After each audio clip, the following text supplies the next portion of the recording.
All right. Well, it looks like it is just about 1 o'clock Mountain Time. So let's get started and let me start my video. Ooh, there I am. All right. Well, welcome everyone. This is DES 344, Advanced Print Production, and I am apparently having some some collar and microphone alignment issues, but it's a-okay. But yeah, so we are in advanced print production. This is the second session of the second mod, and today is Wednesday, uh, October 11th. I was about to say October 2nd, but no, that would be really great alignment though if it was like 222 and all those things.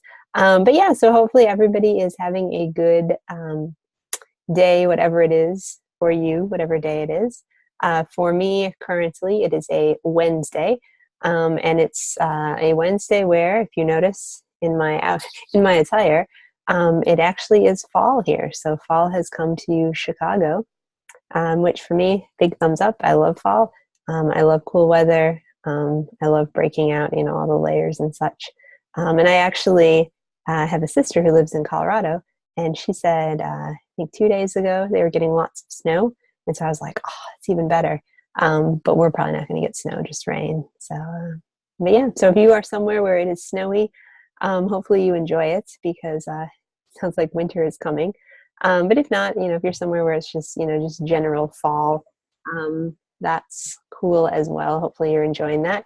And if you do happen to be in part of the country where October comes and that means it's like 97 instead of 110, I guess enjoy the fallish temperatures that you're having. They are slightly lower than they used to be.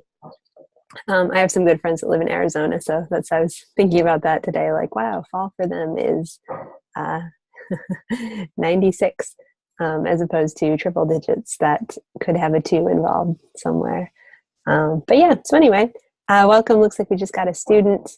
Yeah, good to see everybody. All right, so I'm going to stop my video since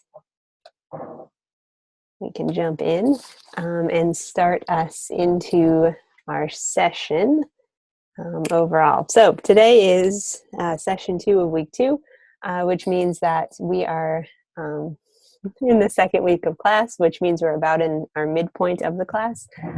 Crazy how that always comes. I say how that always sneaks up on us, or doesn't sneak up. I mean, we know it's coming, but always tends to play out quickly.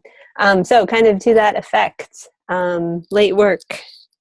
If you have any that you haven't done from any previous weeks, which would be week 1, please know that I will still accept it. We will accept any and every late piece.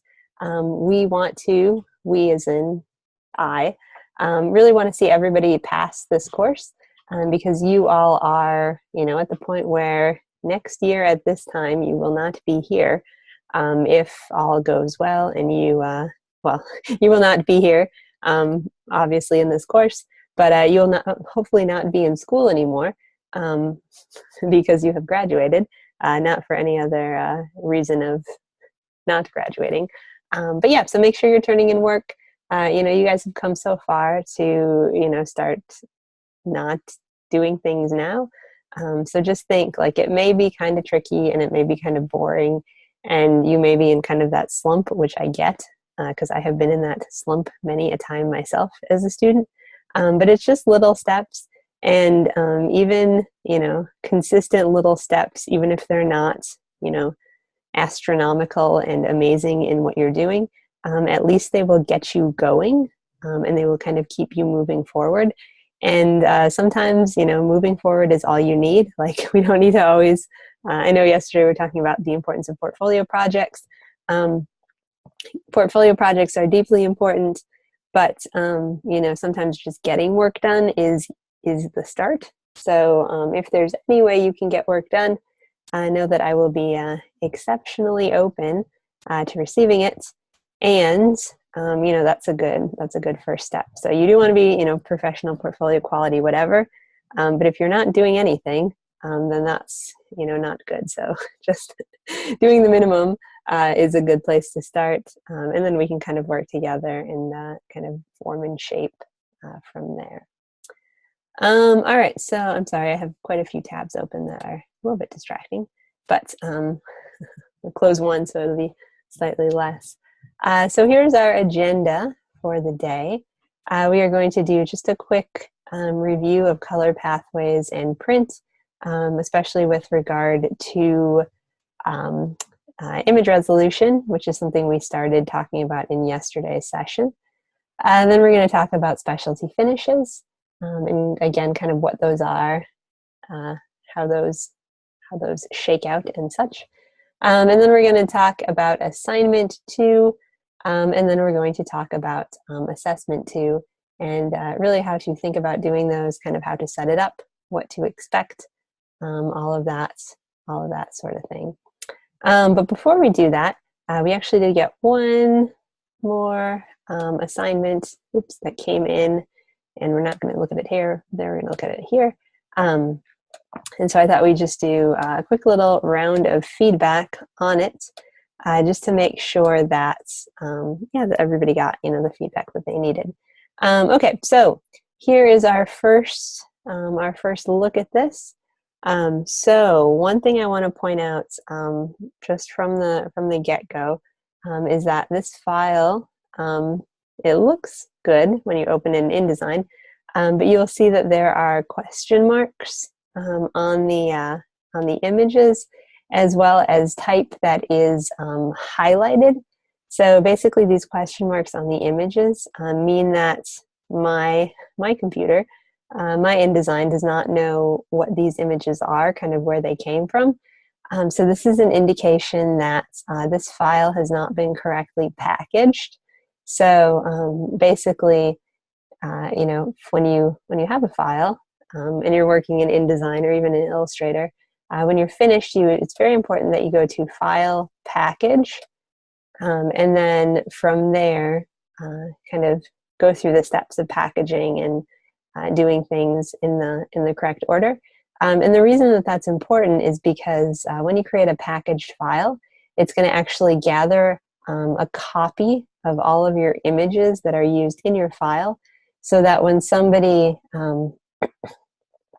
opens your file who is not on your computer, they have access to all of the images, and so InDesign knows kind of the correct way to link them. So it's very, very important to always go to File, Package when you are making things that are meant to be printed. And I feel like it's almost a good habit that every time you turn in something, you go through and you package it, or every time you finish working on something, you go through and package it, just because it keeps all the images together, and it really creates kind of an organized deal. Let me show you guys actually what I mean in a very kind of granular way. So here's in a very kind of like, do this because it just will make your lives easier. And this is completely from personal experience. Actually, I can just show you this whole thing. Nothing. No secrets will be revealed, I don't think. Okay, so I am in the process of actually rewriting DES 109, which is Graphic Design 1. And for Graphic Design 1, there are a whole bunch of images and all these things, which is not what I'm looking for, but what I want to show you is session recordings. So for DES 109 and for all the 100 level courses, the format is that there are 2 hours of live session that the instructor records, and then 2 hours of pre-recorded video. And so as part of writing the course, you need to do the video. So for these video recordings, I've created slides like I've done for this course using InDesign, and then look at the amount of images that are in each kind of slide presentation. So these images were all just kind of littering my desktop. This is from week 1. Here's from week 2. It's just like craziness everywhere. Images, they were kind of exploding. So when I was just working on the InDesign file, I was just linking them directly to my desktop. and that was fine for when I was working. But once I was finished with the file, I made sure to package it so that then all of the images that are used in the InDesign file itself got kind of bundled and placed into a links folder in the packaged file.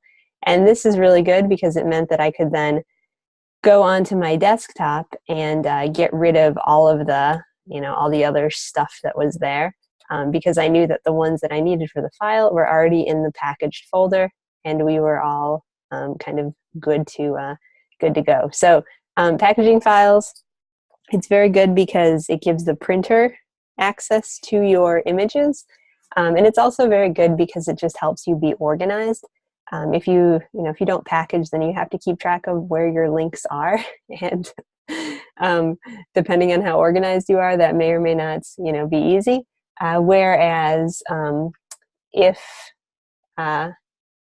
you do package, then you always have to, you only have to think about the links file, and then just go from there. You don't really have to worry. So it does tend to make your life much easier if you do that. But anyway, that was all side notes. So this file has not been packaged, so you'll see these links are kind of just free form up there type thing. Okay, and then the other thing too is that when you package, they take a kind of a capture of the fonts that you used, and so these are fonts that I apparently don't have on my computer. So again, if I was a printer, and going to print this piece, I would say, hey, I don't have these fonts, like, what do you want me to do? Well, actually, a printer would say, hey, I don't have these fonts, can you please send them to me? And it would kind of hold up the job a bit. But again, if this had been packaged, then you can just open the packaged file and go in there and grab the fonts. So just kind of a heads up, the importance of packaging. I don't know that we actually talked about that before.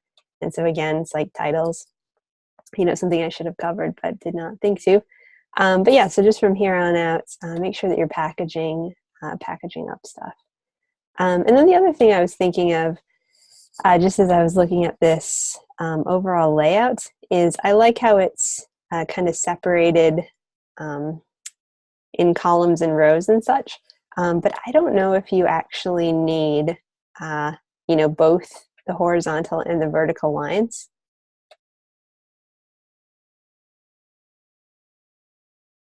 So to me, it feels a little like everything is a little too segmented. So I think what would make more sense is if we just got rid of the, and the lines are so thick, but I think you could just get rid of the horizontals, and I think that would just help kind of the overall flow.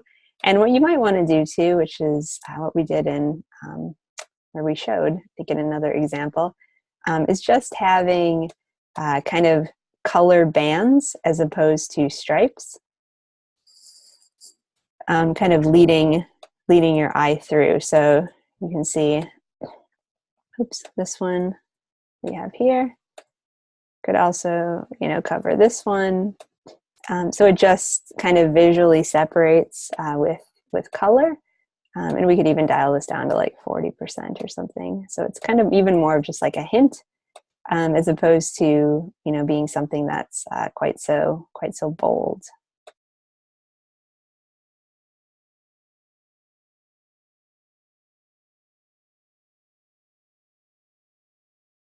But yeah, I'm a bit curious. It looks like we have a couple students here. So what do you guys think of having the columns as opposed to the striping? Do you feel like that's perhaps a little bit easier to read, or what's kind of your take? I was going to ask you your comments on it before I started talking, and then just completely blew through that because I didn't think about it, which is terrible. Another thing I need to work on, getting people more involved. But yeah, do you guys have any feelings, columns versus striping? It's kind of the general idea of separating things out, I think, is very good, because we want to naturally have that flow of information. But yeah.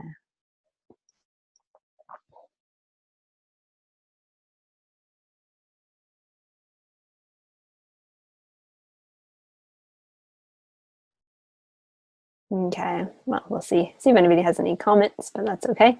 One other thing too you might want to consider is just, working a little bit more with your spacing overall. So these look like, I guess no, they're all, these look like they're centered. I think it would be a little bit more effective if they were flush left. So then you can kind of group them near where you're having your information. So it just feels a little bit more kind of cohesive overall. And then another thing, this feels, okay, you believe this is visually smoother? Yeah, this feels a little like it's getting lost. So these guys are all bold. So why not make this one pro bold? Why not get this guy bold as well? And then, really dial it up perhaps in size so that it feels like it's the main event. So titles always we want them to be kind of they're the divas, so to speak. They want to be the biggest thing that we see, kind of front and center. So really think about how you can do that, and it's it's a good title. Let's scale it up even more. It's a good title. It captures what's being shown, so it just helps to kind of show off why we should care and such. So one final thing, I think, just careful too on sizing. Remember, as we said in yesterday's session, we really want to be consistent. So it looks like this is 18 points. Looks like this is 16 points. Looks like this is 14 points. So it feels a little strange that it's kind of jumping around so much. So you really want to make sure that you're setting one thing, and you're really sticking with that one thing. Because again, like we said, kind of the key to information graphics is really that they have a really strong sense of consistency to them. So you don't want to, you don't want to be changing it up just for the sake of, giving it a little spice or something. You want to start your look, kind of establish the feel, and then kind of go with it from there. So same thing. I want to make sure these images are the same size. Looks like they're almost, but not quite. So just little kind of tweaks. So moral of the story, overall, I think it's a good start, but I think that there are some structural issues that if you just kind of do some things to just make sure that it's more consistent, it will be easy to turn it into something that feels a bit more professional and a bit less kind of all over the place with just different elements and different sizes and different orientations, alignments, that sort of thing. Okay, so, and once again, I will say this again, if you haven't done the assignment yet, still time. And it's kind of, if you haven't done the assignment yet, you're kind of in a good spot too, because you get to kind of learn from the wisdom of so many classmates that we've done feedback for. So kind of see what other people have done or are doing, and kind of use that to inform what you may produce. Okay, so let's jump back into the slides. Shut that one down and keep on moving. Okay, so we have our learning objectives for this week. First one, explain the importance of image resolution and sizing in print production. Number 2, discuss industry typical goals, strategies, and methods for spot colors, die cutting, and special coding applications. Number 3, describe characteristics of paper and usage in at least 3 print applications. Number 4, create a print-ready file in Adobe InDesign for an advanced printing method. Number 5, create a print-ready file in Illustrator for an advanced printing method. And number 6, create a die line that meets industry guidelines to die cut paper. So image resolution, sizing, and specialty print production are kind of the hallmarks of this week in class. So we're going to just buzz through a little bit of image resolution. This is a review from things that we covered in yesterday's session. So if you're like, wait, this feels really familiar, good, as it should. Or if you're like, oh man, this is not familiar in the slightest, okay, that's why we do review. You know, pace of life sometimes does factor in. Okay, so we had two different acronyms that we talked about in yesterday's session. So just as kind of a review, for those of you who are here, you can feel free to answer in the chat box or not, depending on what your situation is like as you're watching. And for those of you who are watching online, you know, feel free to answer as well. So PPI versus DPI. So which one of these in particular has to do with print production? Basically how printers output images, pictures, that sort of thing. So is that PPI or DPI?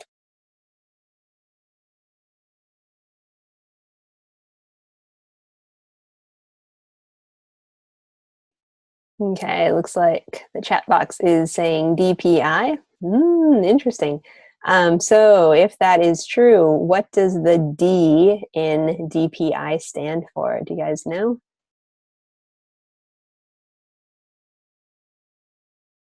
If you're watching again via video, what does the D stand for? If indeed you think it's DPI, maybe the chat box is leading you astray. Who knows? Well, the chat box is not leading you astray. They are correct. So DPI is a printer reference for resolution. It stands for dots per ink, dots per inch, and it's the number of ink dots per inch along the vertical and the horizontal axis of a piece. So PPI stands for pixels per inch, and then that too indicates the numbers along the horizontal or vertical axis. So bigger the bigger the number means more dots, means higher quality in the image, and the downside is that there is a slightly larger file size to that, so that you kind of have to balance out. But it does turn into a much sharper, clearer image, and that in itself is quite a good thing. So that's PPI and DPI. Okay, so we won't read this, but it does kind of overview. Digital images are made up of PPI, so pixels per inch. So what works for print? As we looked at this yesterday, 300 DPI is what you always want to go for print.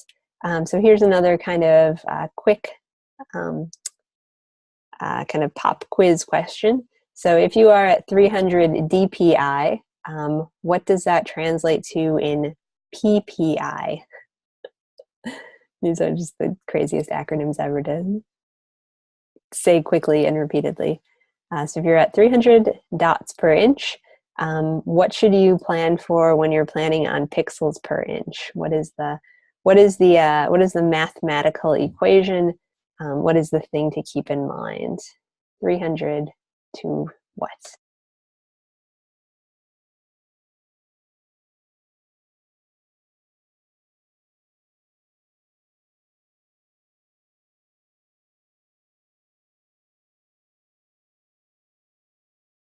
Okay, so if you're thinking, I think it's a 1-to-1 ratio, Lisa, you would be correct. It is a 1-to-1 ratio, just about.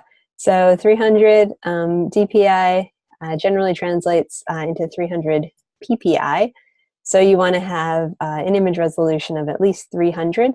If you have an image that will be printed, so outputted via a printer, whether it's offset, digital, letterpress, but letterpress is a little bit of an outlier, but yeah, any of those things. Okay, so here's just a couple looks again. We looked at these before. 72 gets blurry, 300 is sharp, therefore choose 300 always. And then getting colorful, process color is created by CMYK mixing, used extensively in printing. And what is this? I'll leave this one up because I enjoy looking at this image, but yeah, what is this? Do you guys remember this from yesterday's session. This is a zoom in on something. It kind of looks like a television from the 1980s, but it is something else.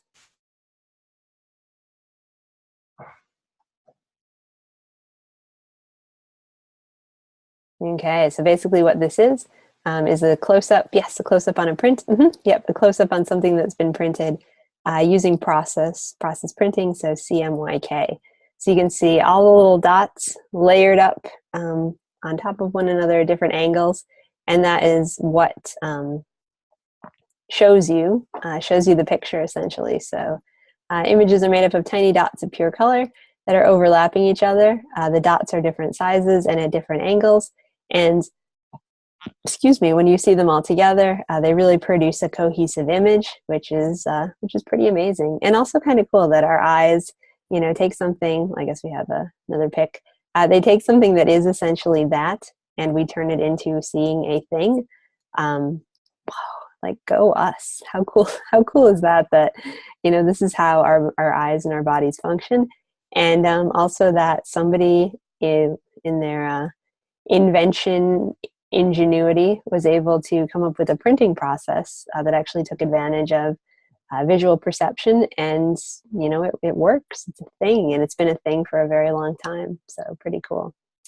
Okay, so sometimes, as we said, CMYK is amazing, but sometimes it's not quite so good. And that's in the case when colors fall outside of the printable CMYK gamut, meaning they just can't be mixed and get that kind of clarity. So in yesterday's session too, we talked again about spot colors and what that entails. So spot colors are colors printed using their own ink, as opposed to printed being a mixture. And you can see here we have spot colors and their CMYK equivalents. The CMYK equivalents are never quite as good as the spot. Therefore, the spot is always preferable when you're using it in small targeted areas or large targeted areas when you just don't have a ton of colors that you're using. So always a good thing to keep in mind. So spot colors are the way to go. And then you can see here logo printed with a spot color versus logo printed with a process color. Again, the spot color is its own ink, so it gives a very solid appearance, whereas the process color tends to be a bit more mixed and mingled in how it's created. So it's not able to just kind of have that overall clarity. So. Okay, so that was the 28-minute review of colors and resolution and feedback and such. So I would encourage you guys to, to just kind of try to keep on mulling these things over in your minds. Like I said, and like we said last week, a lot of these things may or may not make a ton of sense to you right now, but guarantee as soon as you start doing projects in a professional capacity, you will hopefully learn them quickly, because printing mistakes, you want to keep them to a minimum because they do tend to be a bit on the expensive side. One other thing I wanted to say, kind of in just looking back to week 1, if you haven't ordered sample booklets yet, make sure you give that, you get on that. Make sure you do order at some point, not because you need them for the class or it's a requirement or you're going to get a grade or whatever, but just because they're cool things to have, and they're free, and they will really let you see and interact with a lot of the different processes that we're talking about in this course. And so it's a cool way to extend and expand your learning and kind of what you're doing. So, all right, but not right now. So let's talk. Actually, have you guys? I should not ignore the people in the chat box. Have you guys ordered any print samples? Have you received them? If you're watching the video, have you ordered them? Have you received them? I always feel like they're at about like a 2.5 week from when you order to when you get them. So I have no expectations that anyone's gotten them yet, but you never know. You know, I'm willing to be surprised. But yeah, have you guys ordered anything from Cat Print or Moo or Primo Print? Those are my faves, or the other places that were also listed in our session, but maybe weren't quite as known. And if you're thinking like, wait, free things, ordering what? In our first session of our first week, we did talk about kind of how to order these things. I give you guys some resources. It's also available in the announcements, so you can check it out there. But yeah, encourage everyone to get in there and get them if possible. All right, so let's talk about now being special. Okay, within the context, of course, of specialty finishes. So this week in our assignment and also in our assessment, oh, let's see, you got your samples? Yes, you got them. Yeah. My low expectations paid off because now it's like, yay, you got them, as opposed to like, oh man, why haven't you gotten them already? Pretty cool though, right? Of how they come together. So we have proof. Someone has received samples. Yeah, and they're cool. So now everybody needs to jump on the sample bandwagon for sure. Yes, that makes me so happy. Okay, so specialty finishes, i.e. dye lines, foils, glosses, are actually, this is like a little known fact, they are actually the easiest way to get a massive impact in your work, and they are also actually one of the easiest things to set up as a designer. So die cuts, foils, glosses are complicated things, but they're only complicated things if you are actually producing them.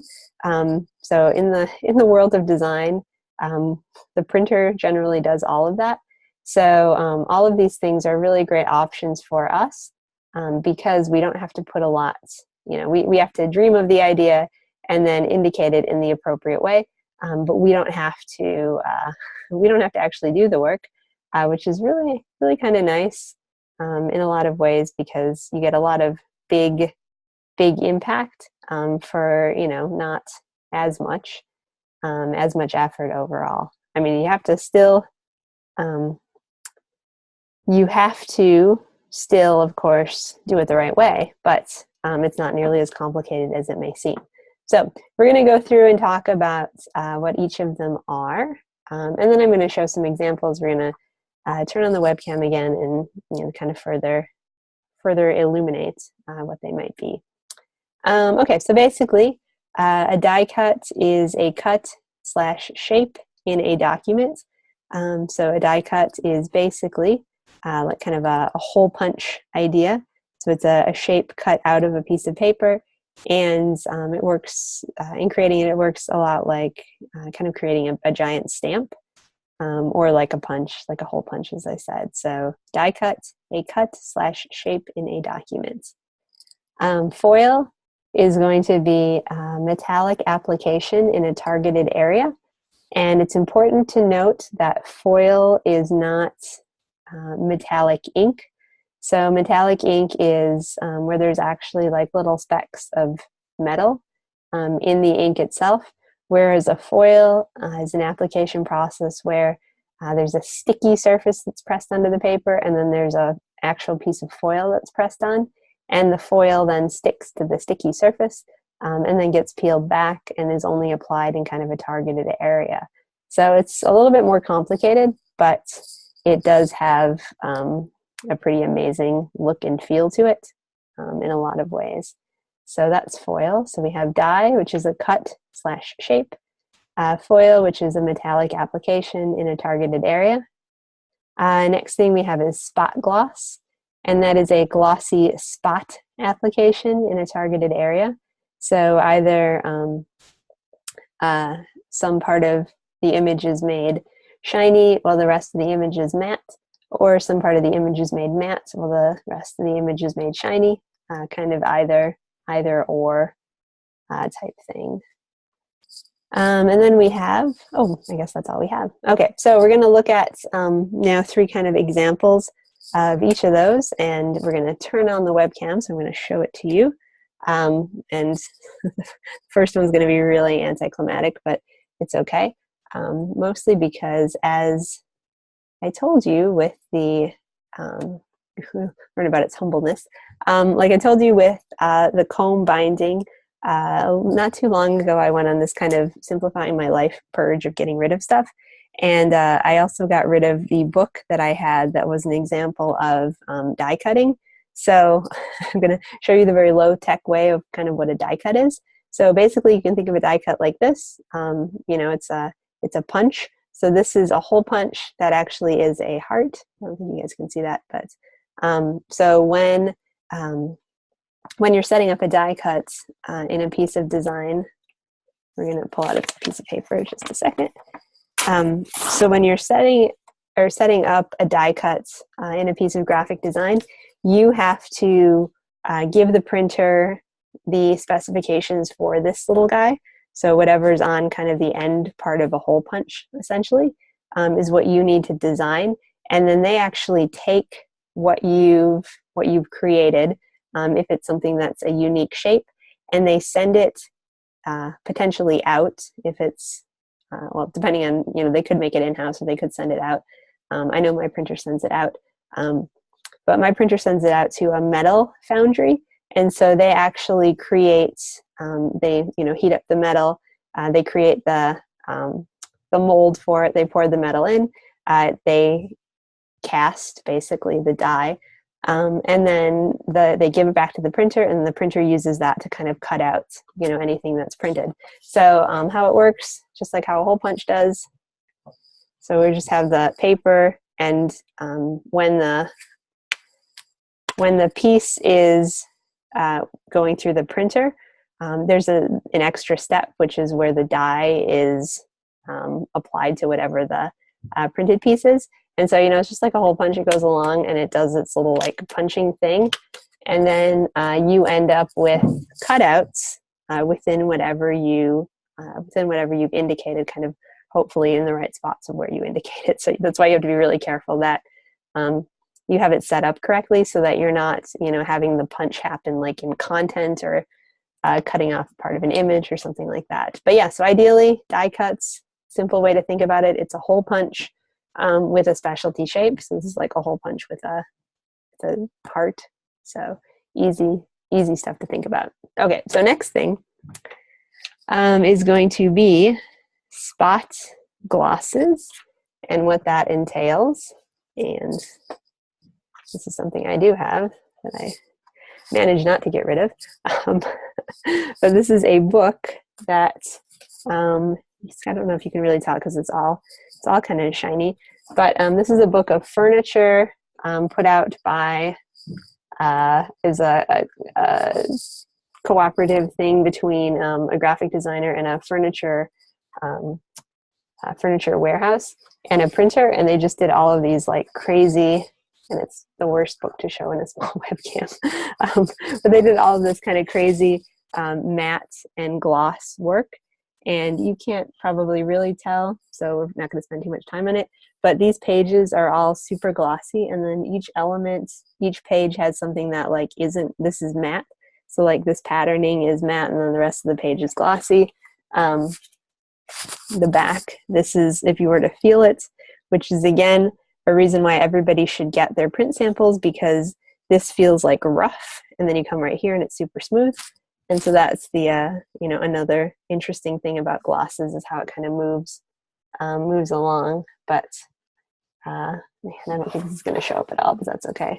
So here's another example. So again, it's like super rough, and then you feel where the gloss is, and it gets really smooth.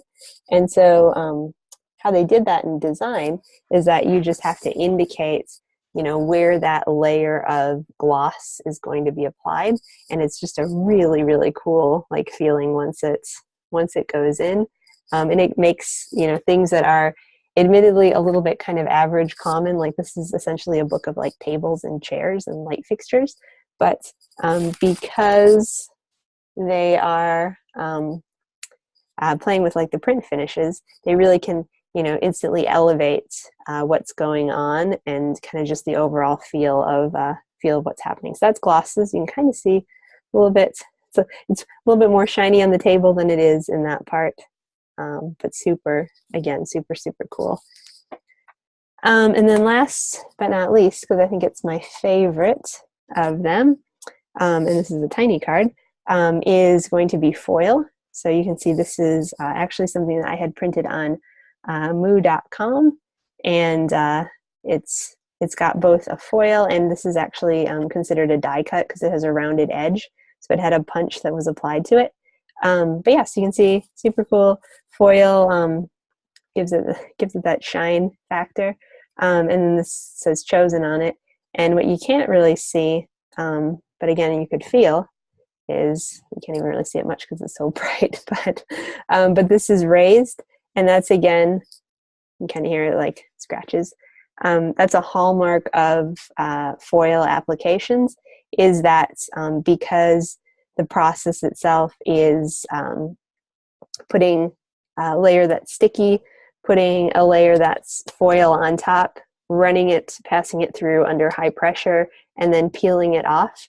The foil usually always results in some sort of dimensionality, so it's just raised up. The text is raised up just a little bit, which you can see on the back. You can feel on the back as well. So it's a pretty cool thing. So die cuts, think about it, just a hole punch, basically, but it's a special shape. Glosses are something that is going to emphasize either a shiny or a matte surface in kind of just a very targeted zone. And then foils are that really great kind of shiny application that's put onto a piece, and that also, just by virtue of how it works, results in some sort of dimensionality to it that you can really feel when you rub your hand across the surface. So good stuff. So I would challenge you to get your print samples, and also just look around your house. You know, look around when you're at like a Walgreens or a CVS or something. These specialty print techniques show up a lot on greeting cards. So that's another great spot to see, to see where they could be. Here's actually one more. We're talking about greeting cards. This is a birthday card I got a couple years ago, and foil, lots of foil put in here. And again, you can see it just really gives it a kind of that specialty something, you know, kind of elevating it. So pretty cool. All right, so we will turn off the webcam and turn on the turn on the slides, and talk about how exactly we think about making these things. So I think what we're going to do is we're going to talk in the slide content about just kind of how you think about making these different elements. And then we're going to open the classroom and look at exactly what it is that we're making. And then we're going to do a demo where I kind of play out kind of how to go about going about these things. So that's kind of where we're headed. We'll see. All right, so a die cut is literally a cut in the finished printed piece. For example, if you want a hole in the middle of the cover of a brochure or a non-rectangular finished piece, you need to have the printer create a die with which they will then cut your printed piece like a giant hole puncher. Something interesting to note from this is once the piece is finished, so as I think we've said previously, when you do specialty print applications, they always take just a bit more time. And so that is something that's always important to communicate to clients, that like, yes, you will, this thing will be a really good thing for you. It will create something super unique, but a couple things you need to know. It will take longer. It will be more expensive. So just kind of, you know, keep that in mind. So here's a couple examples of die cuts. And again, the cool thing, basically, whatever you can imagine probably is possible within reason. You can't have a super, super tiny die cut just because it is based on kind of metal and paper, and if you cut something too thin, it's not going to hold up. But for the most part, you can really think of some pretty cool stuff. Okay, so the key to making a die cut is exactly the same as making a spot varnish or an emboss. It all comes down to layer indication. And you may be like, wait, I don't know how to do either of those, so why are you telling me it's the same?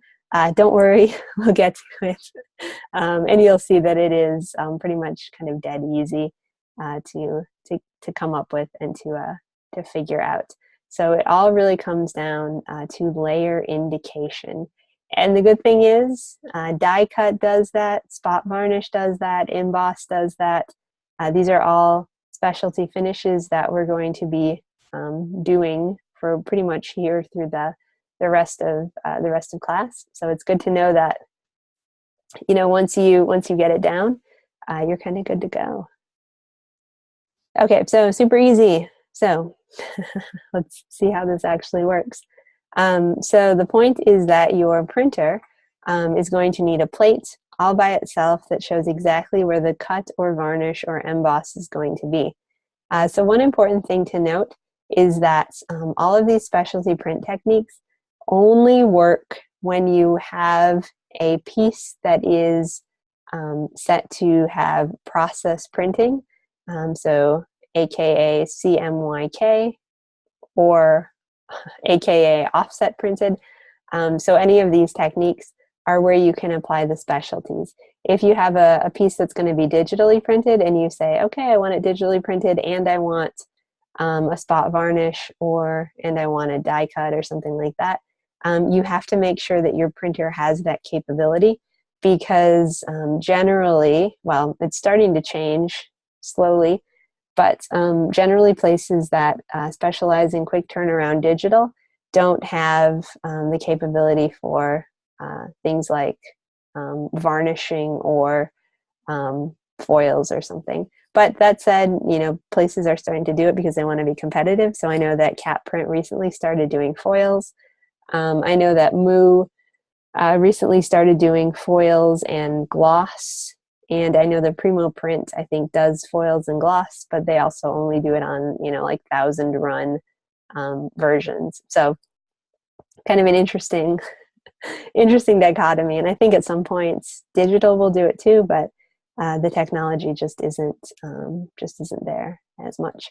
So when you are doing offset printing, we talked about how your piece passes through rollers that have colors on them, and each color is set to set to apply a certain color, and then all the different dots come together and form whatever the color is, whatever the image is overall. So the idea is that, when you have a specialty finish, you get either an extra roller that's going to apply the gloss, or that's going to start the process of applying the surface for the foil, or you have an extra element that once the job has gone through the whole printing process, then it comes through and it die cuts in a certain way. So you need to specify what's going to happen as that extra step, and that itself is kind of how you set up your documents that you then send off to your printer, and then they know what to do from there. So okay, so here's an example of something that is set to provide a die cut. So what you can see here is basically it's you have the swatch. You have your swatches panel that is important. You have your layers panel that's important, and then you also have your attributes panel that's important. So this is to set a die cut specifically. So basically what you do is just make sure that your die cut is in the top layer of your layers panel. Number 2, you have a distinct spot color that is indicating your die cut. So it's something that is not being used anywhere else in your document. It's not being used as part of your illustration or as part of your type. Kind of its only function is to show where the die cut is. Then you want to set your attributes, so the attributes of it, to overprint. So you can see that in here. And then you want to note your spot color designation in swatches. And then you want to check your output, so Windows, output attributes, overprint. So that kind of makes sure that what you're putting in is actually going to show what you want. So again, this is a super condensed version of what you want your piece to look like, and we're gonna go through step by step kind of how to do this. But just good to see it kind of all encapsulated into one, and super easy though. I mean, it's not rocket science for sure. Producing it might be, but we don't have to be concerned about that. So if you're wondering what is this overprint business, if you don't turn on overprint, your die line mark could bleed onto the layers below, messing with the overall lineup of elements. So basically when you have your overprint turned on, it's just another check that that layer is actually separate from everything else. And so there's no chance that any part of what you're using to indicate your die line mark could actually go down and could, get messy with what's underneath. So it's just one box to check, and it's very easy to do. And it's very important in the grand scheme of things. So always make sure that you're turning on your overprint as well. So okay, so that's the basic way to set up a die line. And like I said, the emboss as well as spot gloss are fairly similar as well. So it's not not super stressful. It's more just kind of putting it together in the right ways. Okay, so why does this all matter? Why do we care about this, you may ask? And the reason that we care about this is, if I can find my classroom. The reason that we care about this is because we want to make things that are amazing in all ways. And even more, we want our making of things that are amazing in all ways. To begin with, our assignment and our assessment for this week. So here's our assignment, and we are going to make a paper stock swatch booklet. Okay, we're going to make a couple different caveats here. So we're making a paper stock swatch booklet. We're actually making the shell of a booklet. So we're not making anything physical unless you do choose to output this. But we're kind of setting this up as though we could make a swatch booklet. So let's take a look. So just as the way a piece is printed influences the overall feel of publication, so too paper choice and quality has a huge impact in the look and feel of a publication. Different paper choices respond differently to ink applications. Some paper is made with material that absorbs ink, much like a sponge absorbs water. In these papers, colors can become dull or subdued. Other paper is made with materials that is harder for ink to penetrate, resulting in colors that are brighter, yet may also flake or crack off. Paper stock differs in thickness. Some paper stocks are thick and stiff, while other stocks are thin and flexible. Thicker paper tends to feel more luxurious to the touch. However, it is also more expensive, and because of its thickness tends to be inappropriate for multi-page publication usage. Thinner paper tends to feel more mass market, and because it is much more economical to produce, and many hundreds of pages can be layered together without too much bulk, it is the choice of most multi-page publications. You as a designer need to make sure that you choose or guide your client in the correct direction regarding paper stock selection so that the design output is best for their needs and so that the final product is the best possible fit. In this assignment, we are going to create a paper swatch booklet comparing different stocks of paper with one another. Like the information graphic in week 1, by creating this as print ready, you will have a great resource for future client interactions. So kind of the key for this course too, if you guys are getting this, is, or if you're noticing this too, I should say, is that kind of this course is really helping you choose or guide your clients in making choices. So in week 1, it was all about what sort of binding method would be best. In week 2, it's all about what kind of paper stock is best. So once again, going back to paper samples, if you do order samples, particularly from Catprint, you will notice that they have all sorts of different stock options, which is basically, by stock options, we mean paper versions, and they have different thicknesses to them. And then you can also notice how bright or how dull the images look that are printed on the paper. And this goes back again to what the paper composition is itself, and how much it absorbs or kind of allows the ink to sit on the surface. So again, if it absorbs, then the ink becomes more dull. But if it sits more on the surface, then it retains its kind of brightness overall. Okay, so for this assignment, we're going to use Adobe InDesign, and we are going to create a spiral-bound swatch booklet with a die-cut cover. So first thing we're going to do is visit Neenah Paper, a large online paper supplier which provides free samples on request. So we're going to click here and go. And then go back to our assignment. So browse the website and research the available paper brands, weights, and design resources / inspiration.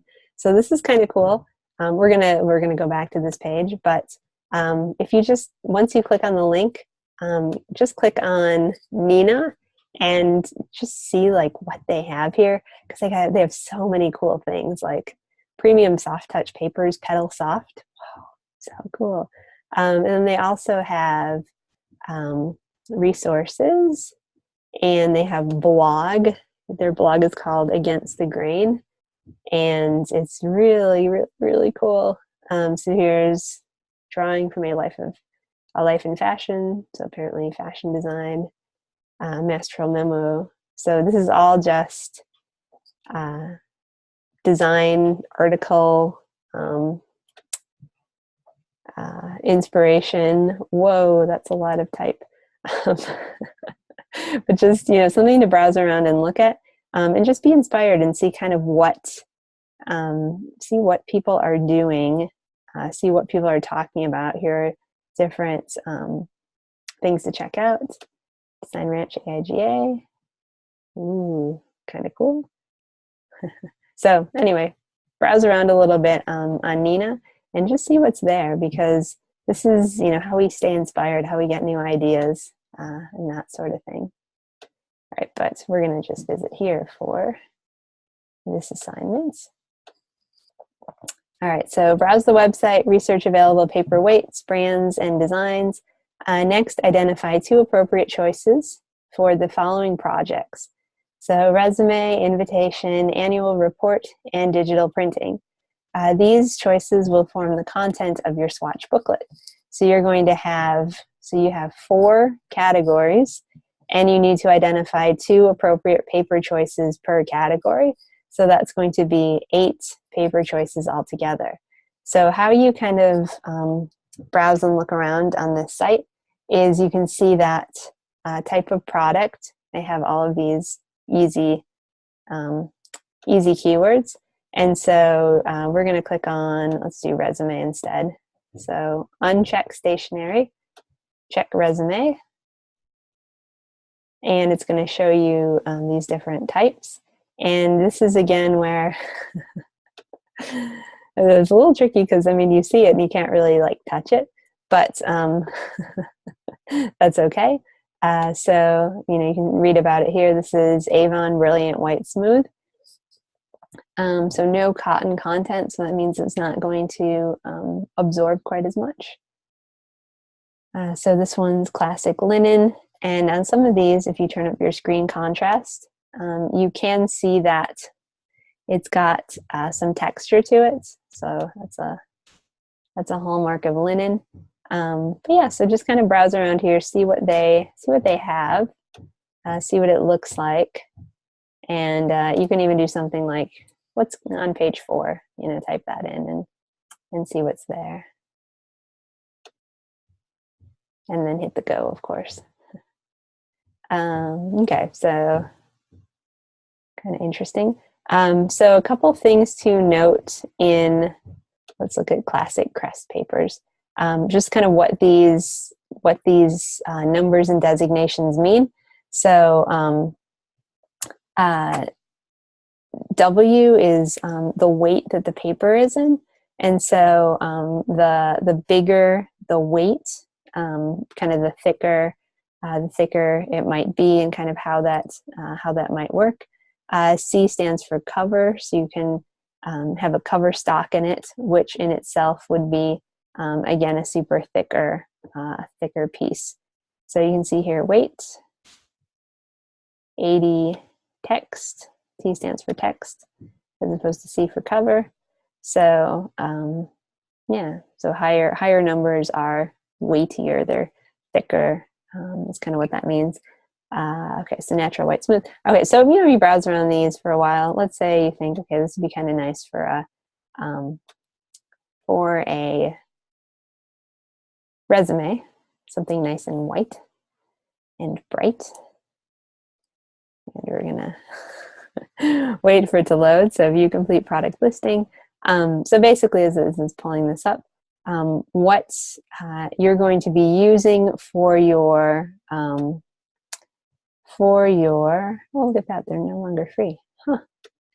What you're going to be using for your swatch booklet are these swatches here. So this is actually, oops, this is a JPEG, or I think it's a JPEG. You can just, something you can just drag and, yeah, it is a JPEG.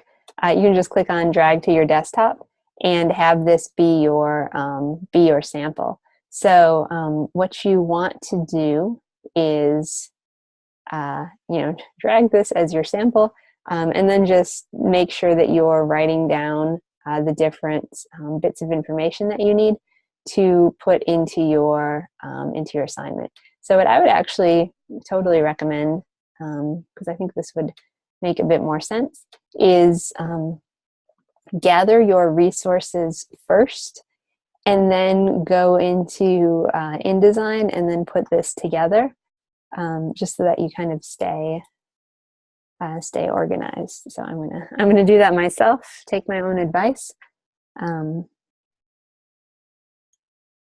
good things should occur. Okay, so this is going to be resume 1, and let's see what we need to note. Okay, name of paper, company who produces it, available weights, sheet finish, appropriate usage. And here's an image below if you want to kind of see what the look is. Okay.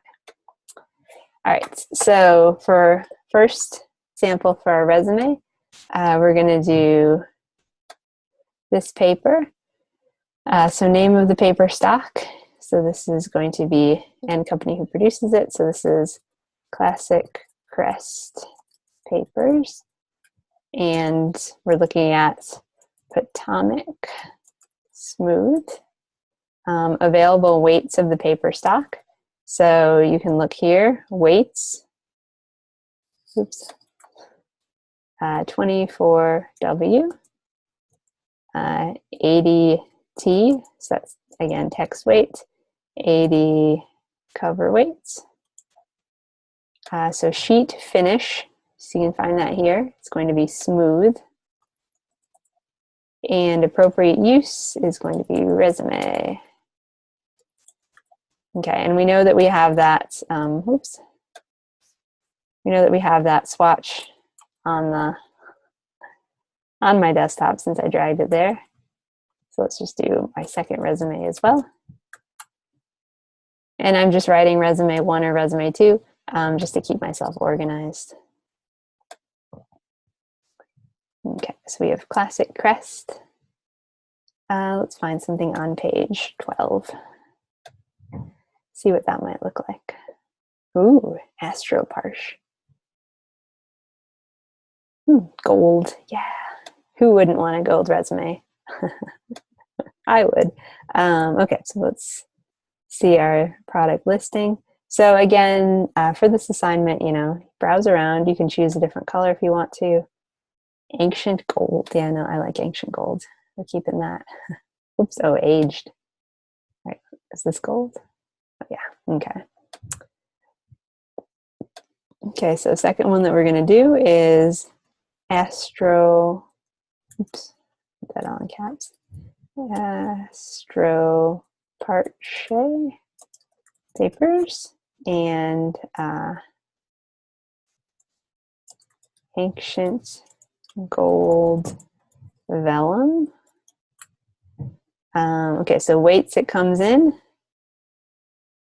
60T, 65C. So not nearly as many weights as, I think I'm spelling that wrong. ASTROPARCHE. So not nearly as many as the classic crest paper. So sheet finish is vellum. And then use, we're going to do resume again. Okay, and I'm going to grab my, let's close these down so we can have a little sense of order. Grab my swatch and just drag it to the, drag it to my desktop. Okay, so hopefully everybody is still with me.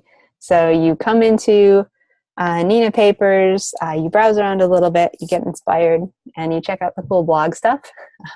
And then you come to the paper and you do a search for what you need.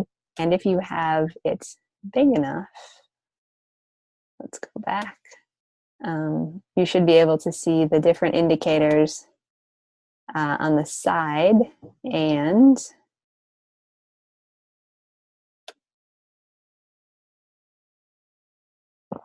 or do it like this. So browse.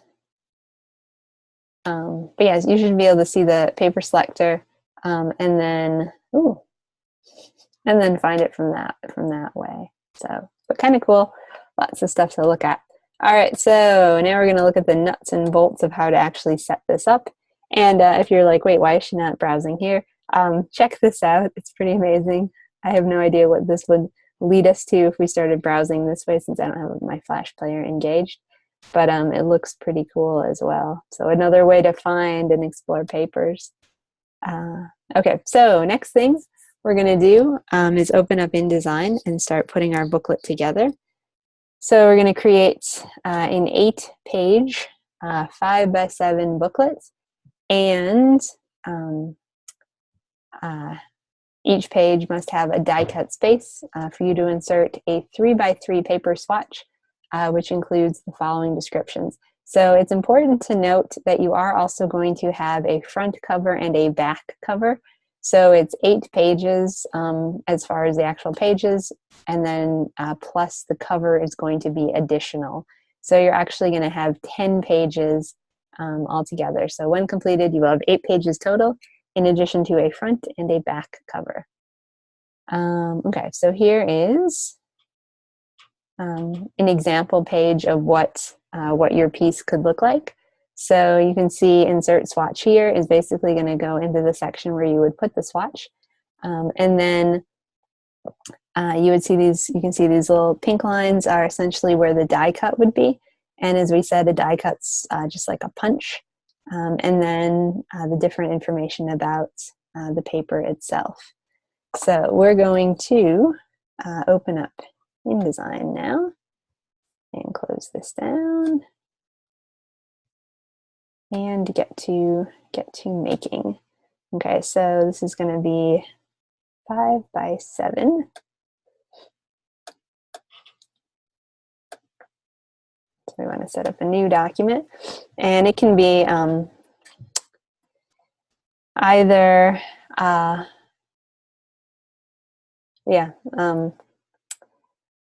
I'm sorry, it can either be portrait or landscape. I was just thinking if I want to turn facing pages on or off. I think I want to turn it off. Okay. All right, so here is our pages panel. I'm going to do this. And so you can see here we have our first page, and I'm just going to go ahead and put 10 pages. since that will make sure that we have the front cover as well as the back, cover in there. Okay, so here's our, in theory, this is going to be our front cover.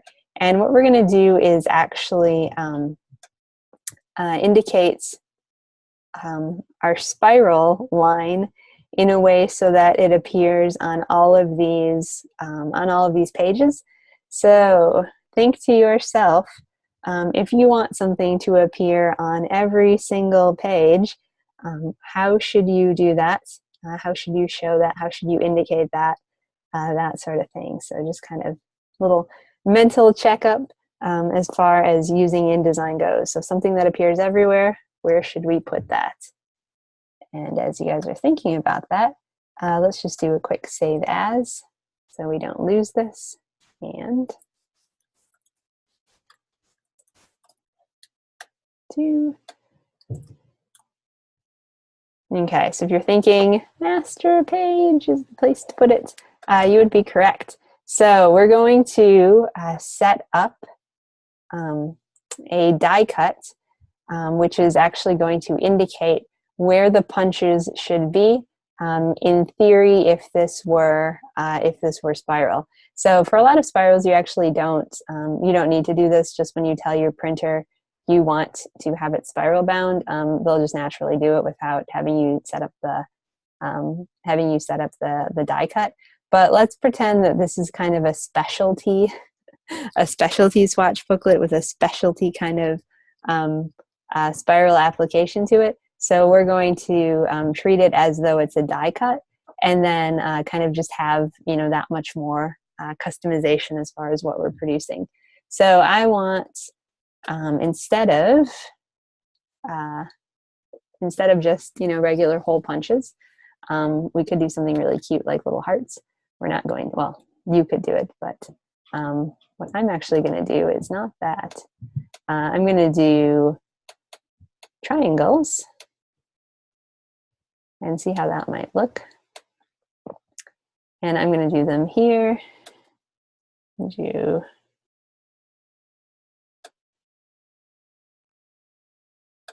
And like maybe 3.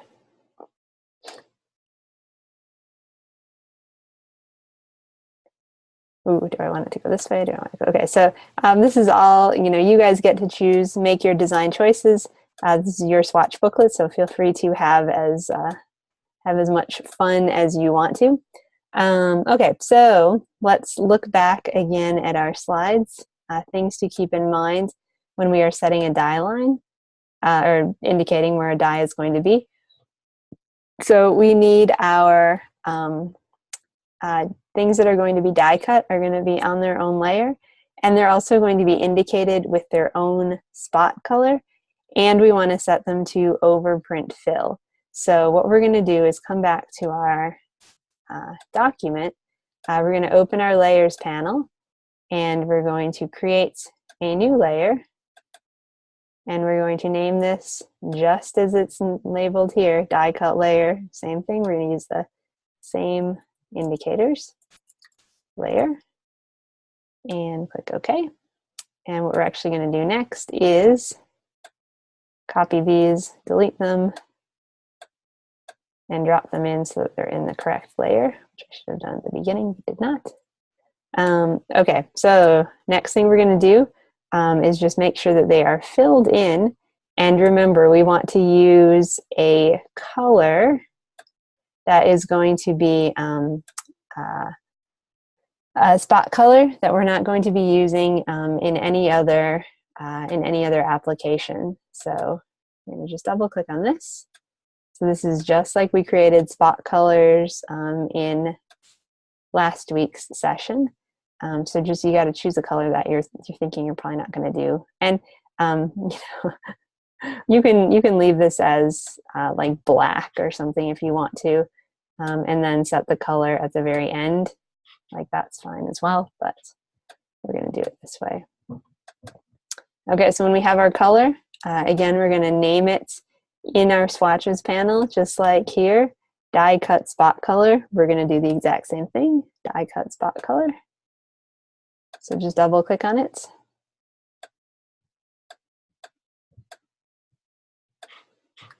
die cut spot color.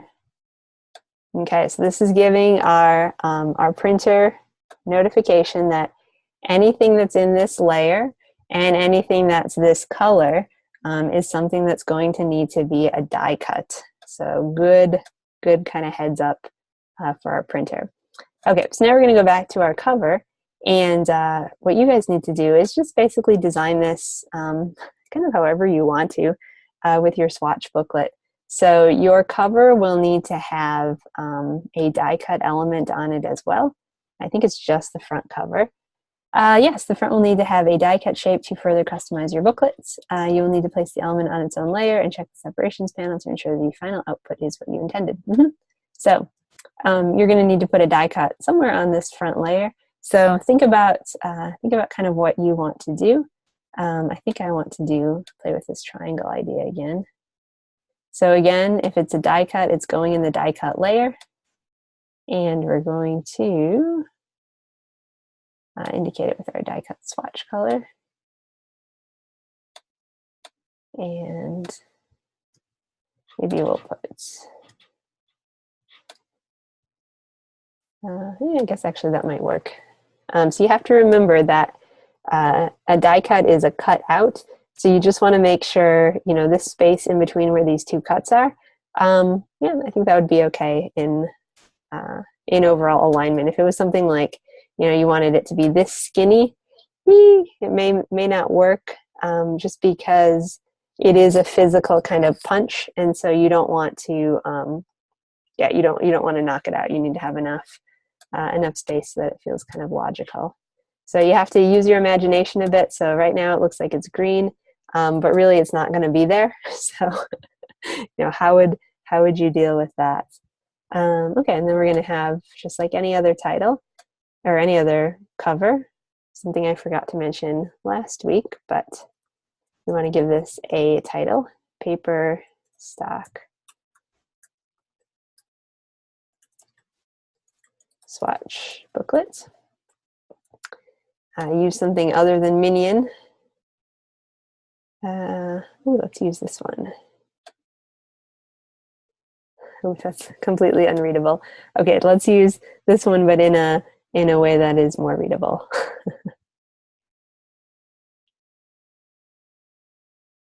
This was actually a font that I got from StupSoft, from Typekit, Adobe Typekit, which is pretty cool. I think if you were in my DES 360 class, I think I may have even gotten in that course. So, okay, Paper Stock Swatch Booklets. See how that would look if it were. Ooh, I like that if it were all in caps.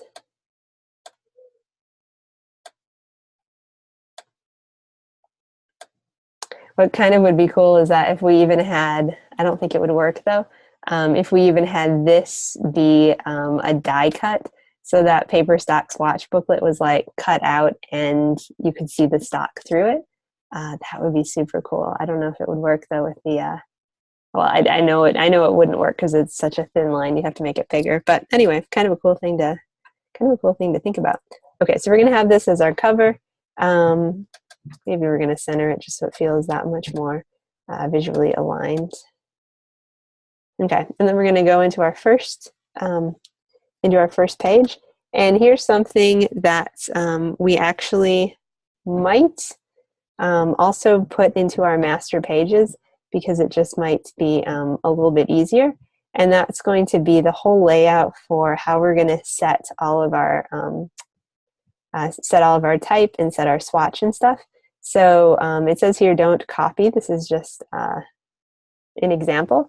Don't copy also because this is kind of boring, but basically what we're going to do is put all of this into a master page so that it'll just be easier for us. Like we can do it once and then just update the elements. We won't have to continuously try to line things up because as you might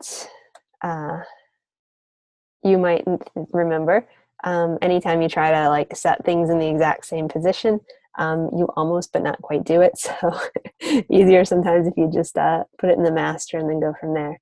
So what I did is I actually decided to, oops, just a second, because I think I just did the wrong thing with my cover. Yep, we want to get this out of the die cut layer, and we want to pull it into the regular layer. So I'm just going to drop it in and then lock my die cut so I don't accidentally do that. But yeah, so what I did here to get my second layer, or my second master, is just do a control click where it says A master, and then just click duplicate, and then you'll see that it gives you a B master. So we're gonna put our, we're gonna put our layout on our B master, and then apply it to those certain pages. So, and we want to duplicate it because we still want to have the die cut lines. Okay, so let's get our stuff in. So we're going to use our type tool and click and drag. And remember, this is going to be punched out, so we don't want to get too close to this stuff. So we're going to then come back over here, and did we write? No, we didn't write what we need. Okay, so paper name. Okay, so paper name, we're going to do paper name, weight, or available weights, finish, usage. Paper name, weight. Paper name, available weights, stock, usage. I don't think stock was what I wanted to say, but, oh, sheet finish, that was it. Okay. And again, we don't want this to be boring old minion. Oops, because we are,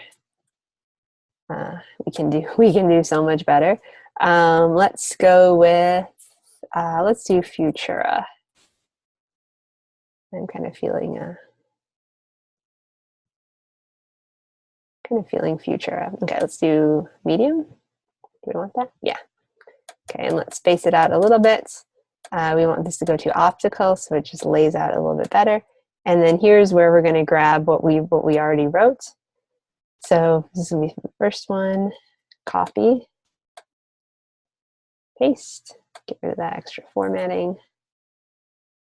And then once we bring our type over, then we're going to just work on the overall alignment and layouts and such. And this is where you're probably like, okay, this is, I get it. Not very exciting, but this is, welcome to the world of design. It's super exciting and creative, and then, kind of you're copying and pasting out of a Word document. Okay, so let's get this a little bit more. And what I really want to do is make these make these light so that I have just a little bit more overall contrast in our layouts. So put your type in again. Figure out what kind of layout you want, kind of how you're going to deal with your type. And remember, this is our master, so we really want to, we just want to, set it once and then go with it. Boy, what if we do something crazy like make it vertical? Oh, that would be kind of cool. I like it. Okay, so we're going to have everything run vertical. And then the other thing we need a space for is a swatch itself.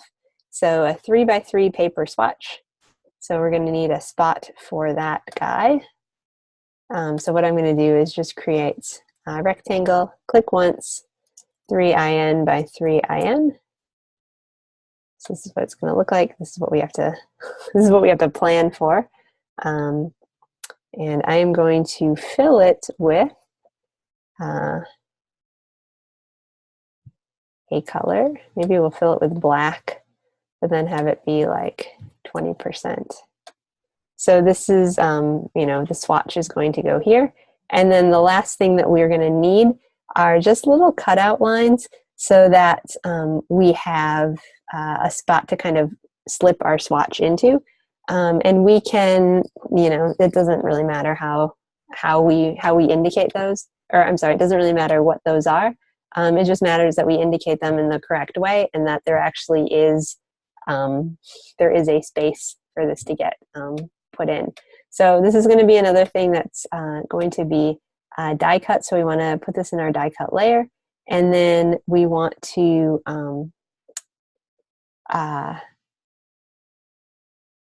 indicate. Think of what we want to do to indicate it. And I think what we want to do is, I think we want to do one more of these guys. So they have kind of this triangular theme going on. So we're going to have one corner here. I don't know if that would make sense to cut it there. You have to think it's going to, oops. The paper is essentially going to slip into there. So how would the cut make sense? I feel like right about there and here, it would make sense. Maybe a little bit more over. So, you're kind of envisioning this gray box is the paper. And so then, where are the cuts going to go? Oh, and then one other thing, this is a totally new die cut. So we actually do need, this is going to be die cut layer 2. Cut layer 2. Okay, so we're good there. And we're going to make sure these guys are actually on die cut layer 2. And just going to pull those up. So make sure, okay, so there they are. All right, so save it up, zoom out. Okay, so we have our indicators for our paper, kind of where we're gonna tuck our swatch. We have how our type is going to be. So it takes a lot to set up those master pages, but as soon as you have them set up, you are in a good spot, because then you can just kind of go through and knock out the rest of your booklet. Okay, so here is our cover again, and basically how we're going to transfer what we put on our B-Master into our pages is super easy. We're just going to take the B-Master, drag it, drop it in all of these interior pages.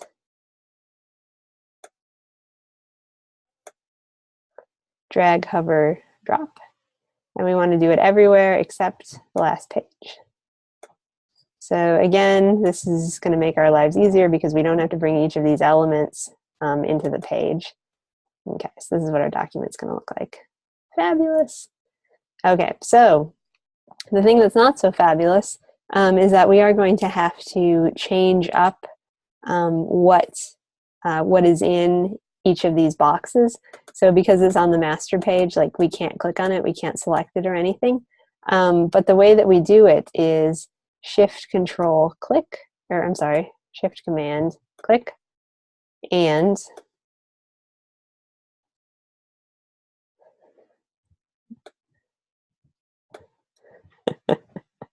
oh my gosh. Okay, Shift Control click.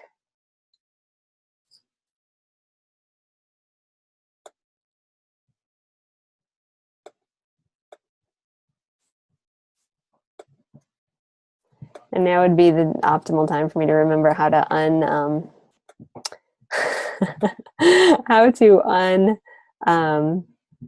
undo something that's on the master page. And that's not it. Oh man, Control.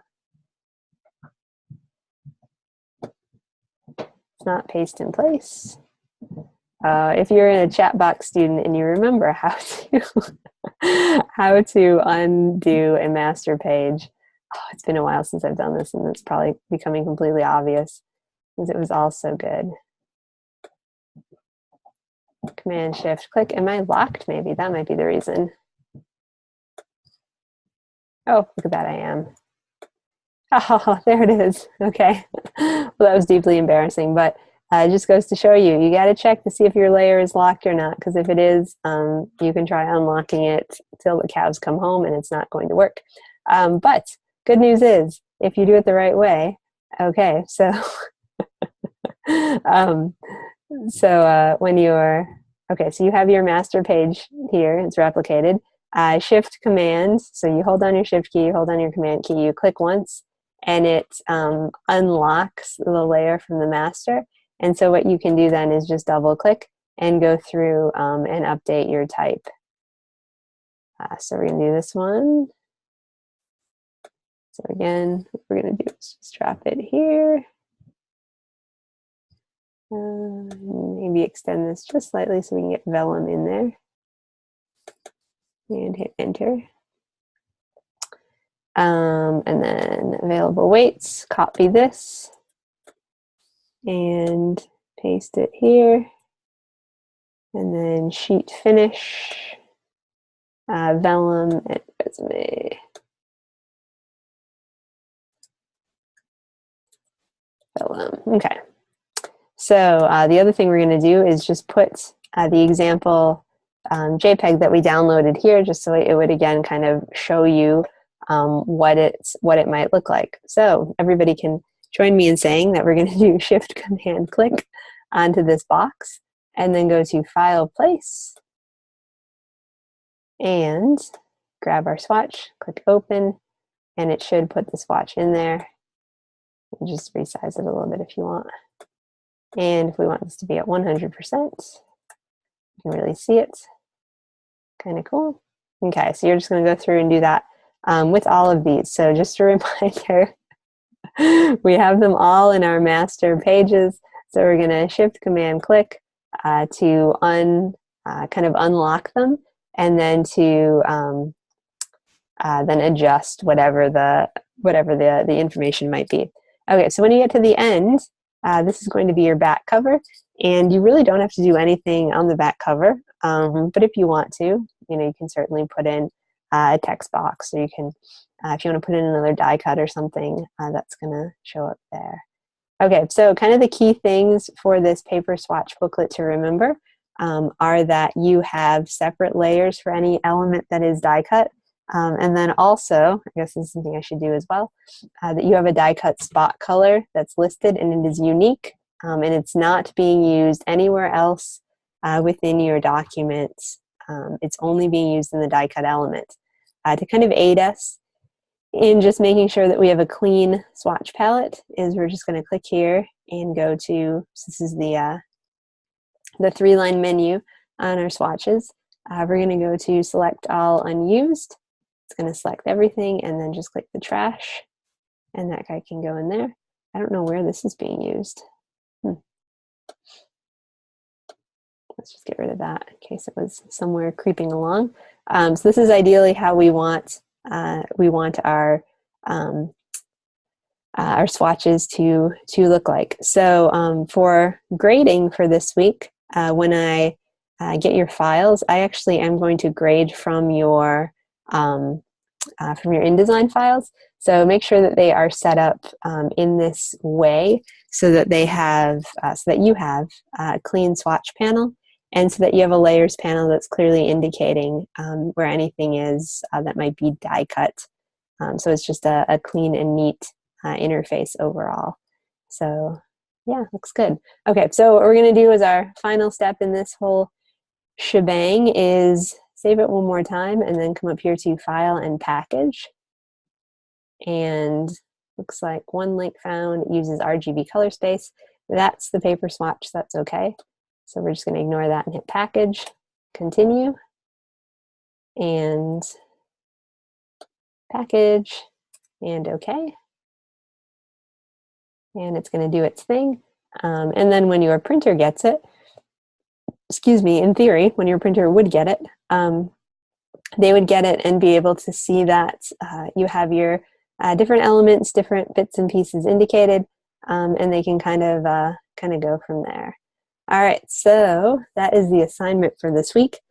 So important things to remember: die cut your cover, and then use your master pages. It will just ensure that you have a much cleaner, neater layout. And it's a little bit more of a hassle to set up at the beginning, but once you have it set up, it's easy, easy, easy, because you just have to go through and apply and indicate. Okay, so let's close out this session with a discussion of the assessment for this week. Okay, so we're going to skip that for now. This assessment will assess your ability to take client-given content and transform it into a print-ready poster with a specialty print application. To complete this assessment, you will use Adobe Illustrator to create a print-ready band poster that is a process plus a spot varnish or foil application. So process plus means process printing plus some sort of spot varnish or foil or something like that. So first, download this file. So let's get this file. And here's what this file looks like.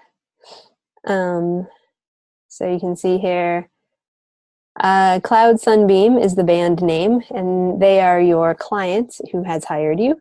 They are an electronic dance band. They kind of their design requests are abstract art, geometric shapes, bright colors, and ethereal imagery. And client has no preference on color scheme or font choice. And so the text of the poster is going to be Mountain Park Presents Cloud Sunbeam, Friday, March 6th and Saturday, March 7th, Waterfront Park at 8 p.m. So basically you're going to be designing a poster for Cloud Sunbeam, and it's meant to be abstract, kind of wild, bright, neon, geometric. Doesn't have to be like an actual picture of stuff.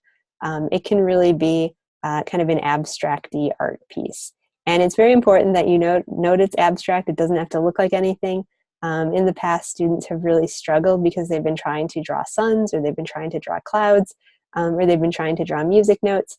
You don't have to do any of that. Like, this can just be a whole bunch of shapes, and that's totally fine. So don't overthink what this needs to be. So this is the text for your poster. Next, conduct research on the internet to see how other designers have used composition, layout, and specialty finishes in print posters. The overall design is up to you, but remember to keep the 4 main principles of design in mind, which are contrast, repetition, alignment, and proximity. So keep that in mind while you are creating your poster, as well as proper text hierarchy. So what you should do for, well, what you could do for the examples are,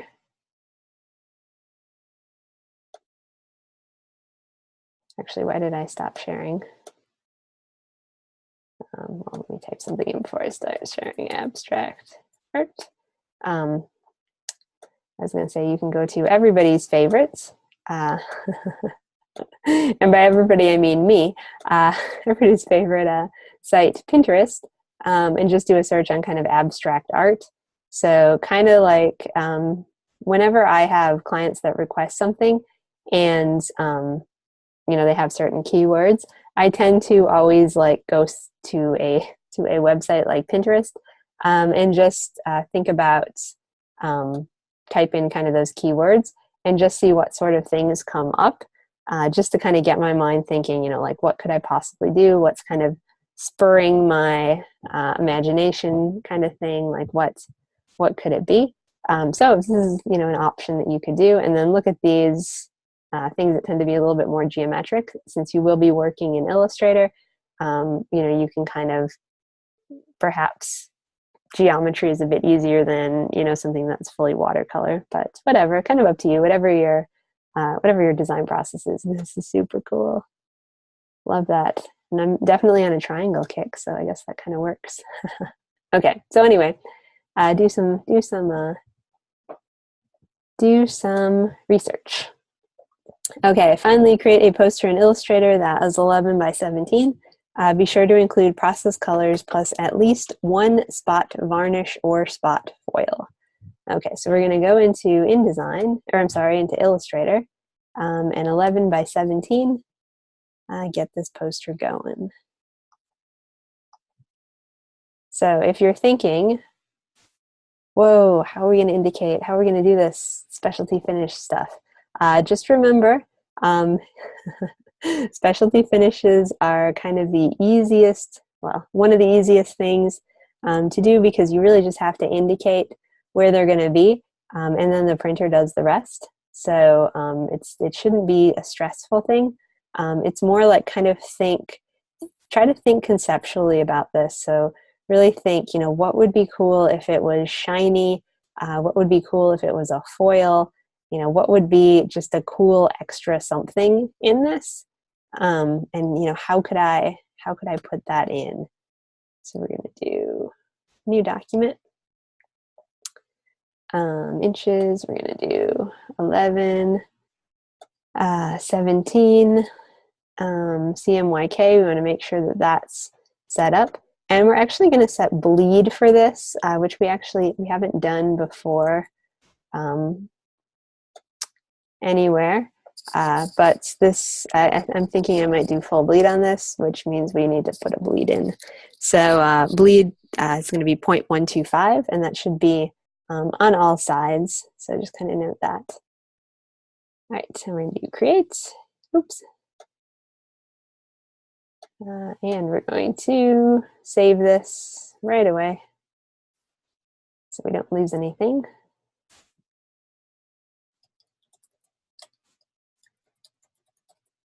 Assessment 2. Okay, so a couple of things to remember when you're designing posters. Even though you have like a lot of surface area in a poster, resist the urge to fill it with everything. You really want to practice some good typographic hierarchy. And so what that means is you really want to think about the flow of information through the poster. So the biggest thing generally in a poster is going to be, the name of whatever's being promoted.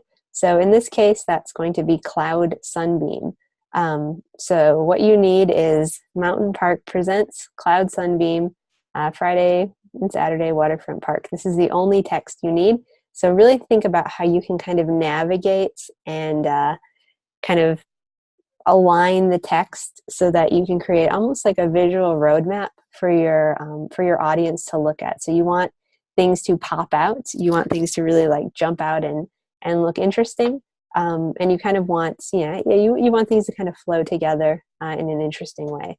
So I'm going to grab all my type, and I'm actually going to put it into the document, and then I'm just going to kind of play with kind of how to arrange it, how to align it. And then as I do that, I'm going to kind of talk through my thinking process of where that gloss could go, where the foil could go, what I want, and then kind of indicate it from there. So Cloud Sunbeam, Mountain Park presents. And what I'm doing is it's just point text. So I'm just clicking once and dragging for these things, for this. For dates, I'm going to create a text box because that will be easier to manipulate. And then for Waterfront Park, that again is just going to be point text. And oops. Okay, so we're going to make this type bigger. Oops. And let's put it up to 40 so you can really see it. And get rid of that and. Okay, so then we're going to change this up to everybody's favorite, Milka aged, because we can get away with it right now. Okay, so I'm just designing through. You want to make the type. You want to make the name of the band, I think, really your kind of main event overall. So it wants to be the biggest thing that really like jumps out at you, and people see it. So we're going to do Mountain Park Presents, and we'll do this in Lee Gothic, or what is that? Was that Gutenberg? Ooh, Gutenberg Clean Regular, cool. Okay, so Cloud Sunbeam. This guy will be same same font as present. So remember, you want to have a fairly good sense of consistency in what you're putting together. So after the band itself, I'd say second most important thing is going to be when the concert is. And then third most important thing is going to be where the concert is. And I wonder if we could do a little @ sign. So, just kind of just thinking, oh, that's kind of cool. So as I'm putting this together, I'm just designing in, thinking in my head, what's most important, what's next important, what's next important. What kind of font choices can I use? I'm in love with this Milka, so definitely getting that one in there as much as possible. But then, what would kind of match it? What would still have that feel of a little bit kind of rock and roll, a little bit different, but still quite readable, because this is very important. We want, in theory, Cloud Sunbeam wants people to show up for the concerts, pay money, buy tickets, all that. So you really want it to be quite readable as far as where and when it could be. Okay, so once we have the type down, I'm going to think about my overall design and how I'm going to swatches is how I'm going to show. Oops, I guess that's not what I want. Color. How I'm going to show different elements. So I really am. I'm totally on that triangle kick. So what I'm going to do is just put a whole bunch of triangles. I'm even going to distort, which is not something I usually do, but that's okay. And refer back to, oops, this picture that I was so into. Layered and distressed. They kind of almost look like trees of stuff. And make these, play with the opacity a bit. So whatever the design is, and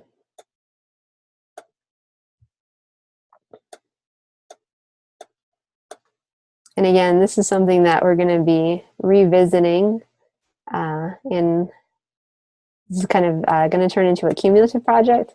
So if you're like, oh, I don't really know for this first round, it feels kind of lame, whatever. Well, I think I'm feeling that way.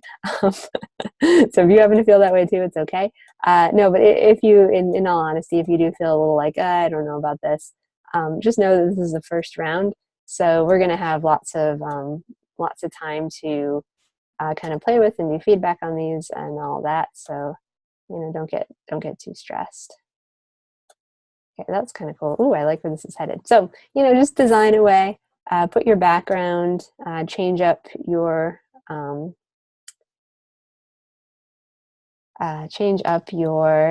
elements, however you want to do it. So I think I know where this is going to go. Okay, so we're going to get this. So it has color that feels like it matches. So basically what I'm thinking is I want Cloud Sunbeam to be in a gloss. So it's going to be high gloss.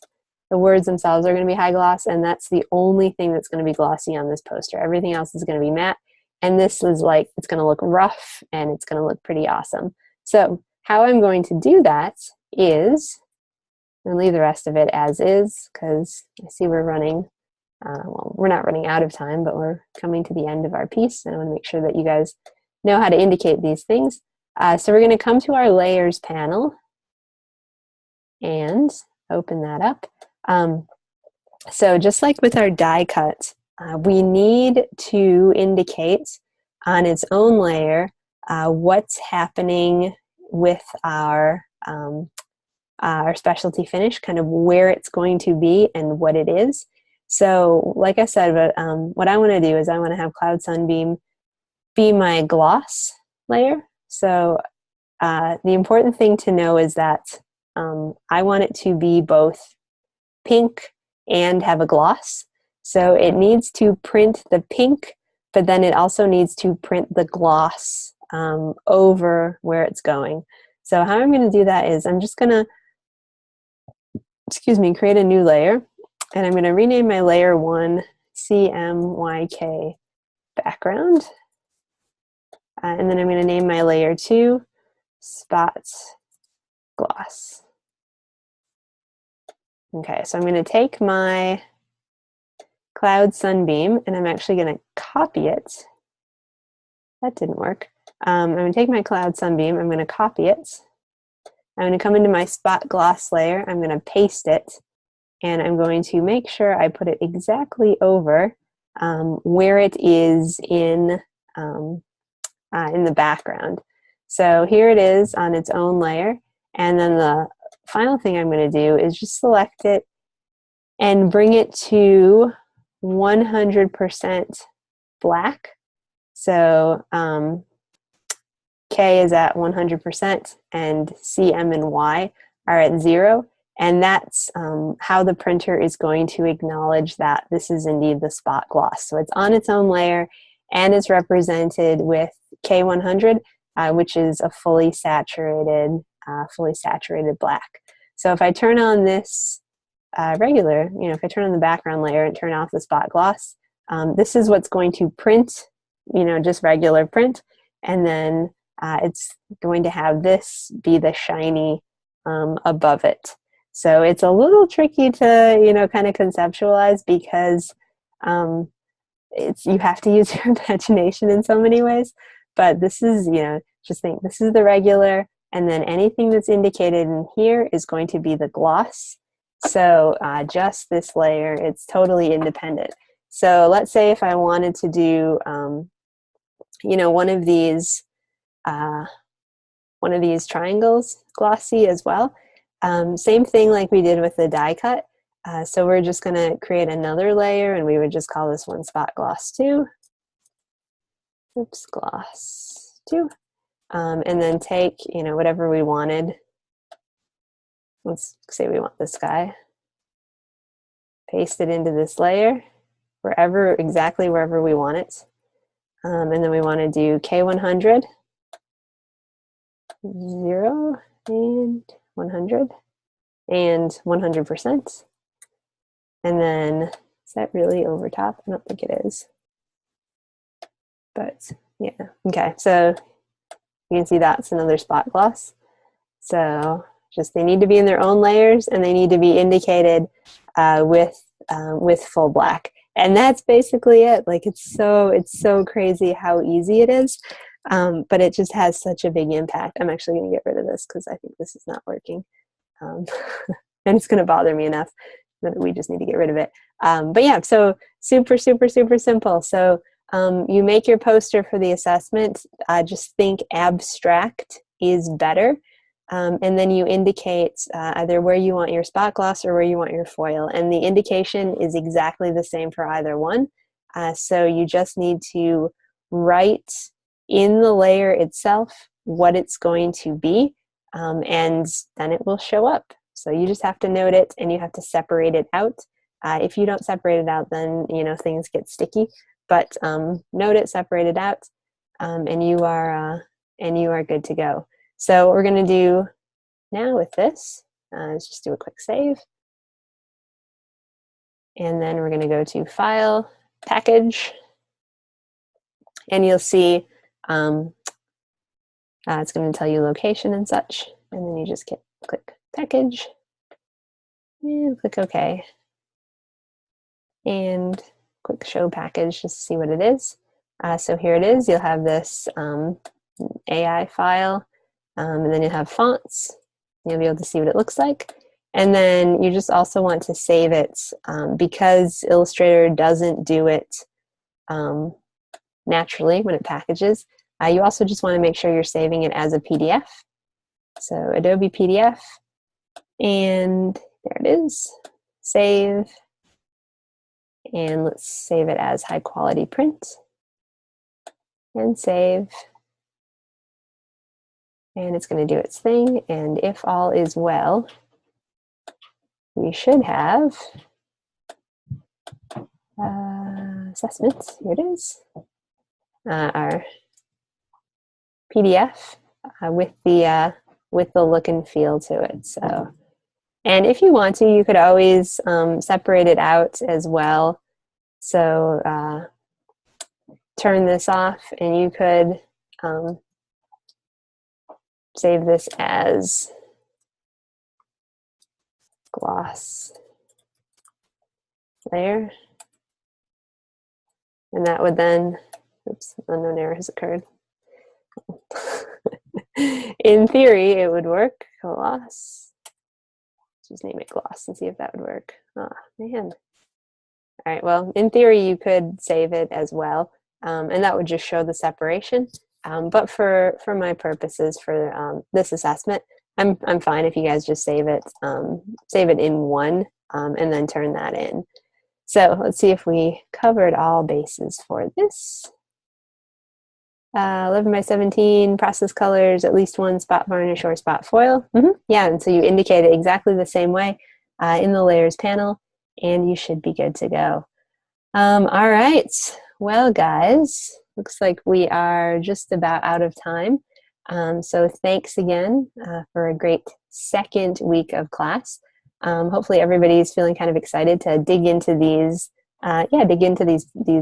pieces. These are kind of two highly creative things that you can come up with. While the booklet maybe not quite as creative, but the poster certainly, sky's the limit for a good old cloud sunbeam. So really feel like, you have the potential and the freedom to explore and create and come up with things that, don't have to be literal. They can be abstract and playful, and things would be amazing there.